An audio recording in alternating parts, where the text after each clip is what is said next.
Je voudrais interpeller aussi des personnes en leur disant vis ta vie. Amen. Vis ta vie et ne te force pas de vivre la vie de quelqu'un d'autre. Amen. Est-ce que tu es obligé d'aller prêter des habits si tu n'as pas d'habits?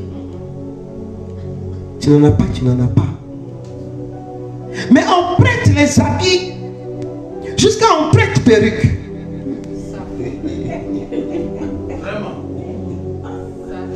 Quand on a fini de prêter perruque, on prête gaine.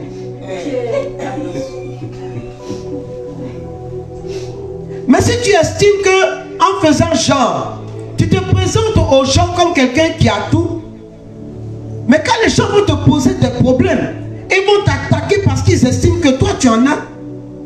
Ne commence pas par dire je ne sais pas pourquoi on m'attaque, mais parce que tu as voulu jouer à celui qui a, à celle qui a alors que tu n'as pas. Vis ta vie.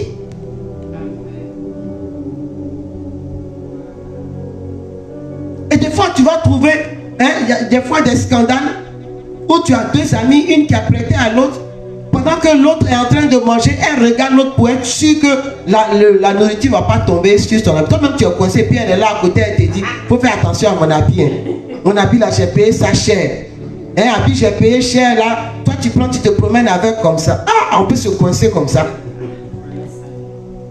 On peut se coincer comme ça. Vis ta vie. Tu ne dois à rien à personne. Et tu n'as à te justifier devant personne. Partage-moi ce direct. Notre sincérité nous sauve. Notre sincérité nous libère. Parce que c'est la vérité qui nous rend libres et nous affranchit. Mais si à chaque fois que tu t'en vas voir le ministre, toi tu t'en vas louer une Mercedes pour faire genre. Mais quand toi tu viens avec un projet et que tu lui demandes de te financer, il ne comprend pas. Et comment toi tu viens lui demander 10 millions alors que toi tu roules dans Mercedes, mais lui c'est pas que toi la Mercedes c'est toi tu as loué.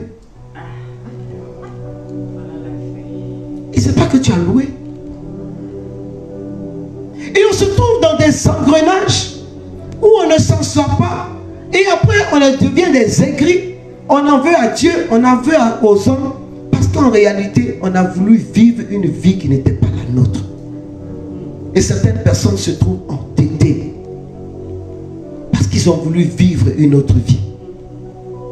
Certaines personnes ne s'en sortent pas, parce qu'ils ont voulu ressembler à Pierre, à Paulette, à Pauline.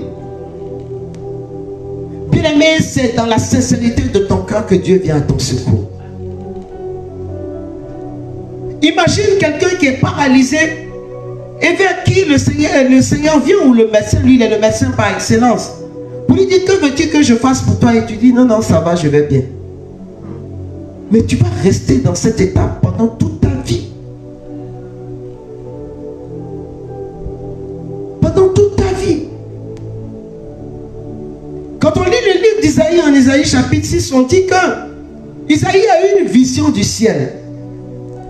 Et quand il a eu la vision du ciel, il a vu un trône et il a vu, comment on appelle, des chérubins qui étaient arrêtés. Mais quelle a été la première réaction du prophète Isaïe? Isaïe s'est senti impur.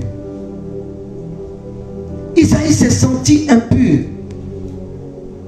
Et il a dit que lui n'est pas digne. Alors la Bible dit que l'ange va prendre une braise de feu pour sanctifier sa bouche. Si cela n'avait pas été fait, il ne serait pas entré dans l'excellence du prophète qu'il est.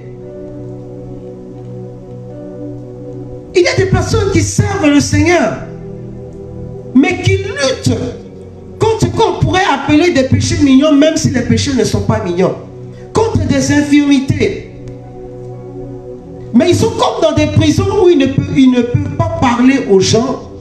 Ils ne peuvent pas parler à un père spirituel.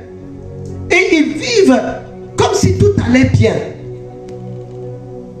Alors qu'ils sont aux prises avec leurs démons.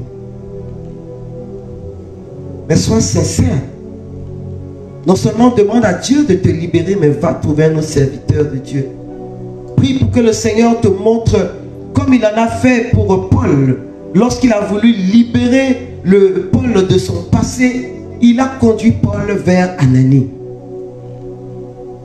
Et c'est par l'imposition de Ananie que Paul a retrouvé la vue et qu'il a été consacré dans l'onction pour commencer sa mission. Après, il y a eu les 12 qui se sont mis à jeûner. En acte 13, on a vu qu'ils ont imposé les mains à Paul et Paul est allé vivre pleinement son ministère.